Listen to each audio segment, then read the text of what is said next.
President Trump and former Democratic Congressman Beto O'Rourke face off at the border, holding dueling rallies last night in El Paso, Texas. Senior White House correspondent Cecilia Vega is there at the wall with more. Good morning, Cecilia. Hey, Amy, good morning to you. President Trump said Beto O'Rourke is a young man who's got little going for himself. O'Rourke said the president is using racist and inflammatory language on immigration.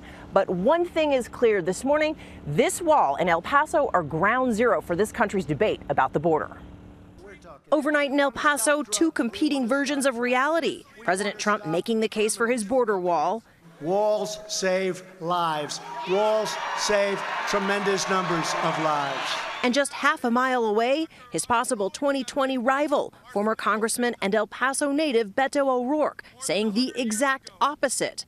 We know that walls do not save lives. Walls end lives. President Trump came to this border city hoping to make an example out of it. Do you know where it made a big difference? Right here in El Paso. The president repeating the false claim that crime dropped in El Paso after the border wall went up.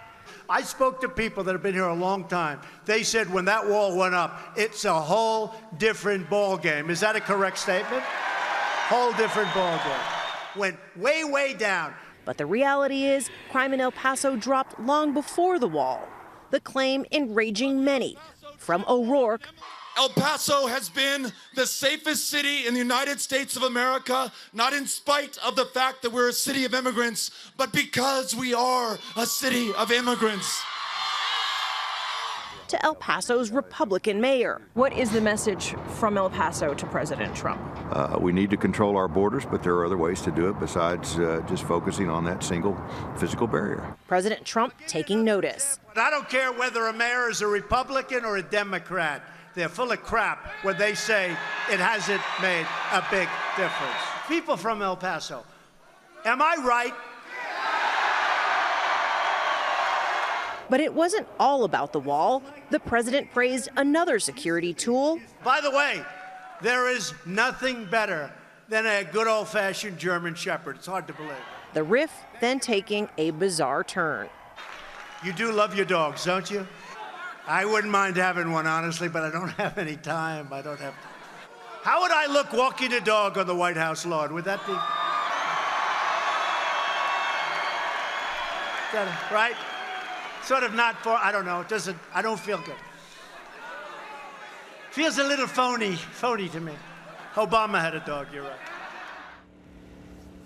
Yeah, the supporters there thought that was a pretty funny one. At that rally overnight, you could probably see him in the shot. The president was surrounded by these huge signs that said, "Finish the wall," right on both sides of him. That's a twist on his famous chant, "Build the wall." But here's the reality. This month, right here in Texas, there will begin some new construction on a new concrete wall, a 6 to 14 mile stretch.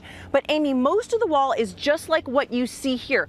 Already existing fencing and structures. There hasn't been any new construction on a new wall, guys, since the president took office, despite his claims. All right, Cecilia Vega, thank you very much. Hi, everyone. George Stephanopoulos here. Thanks for checking out the ABC News YouTube channel. If you'd like to get more videos, show highlights, and watch live event coverage, click on the right over here to subscribe to our channel. And don't forget to download the ABC News app for breaking news alerts. Thanks for watching.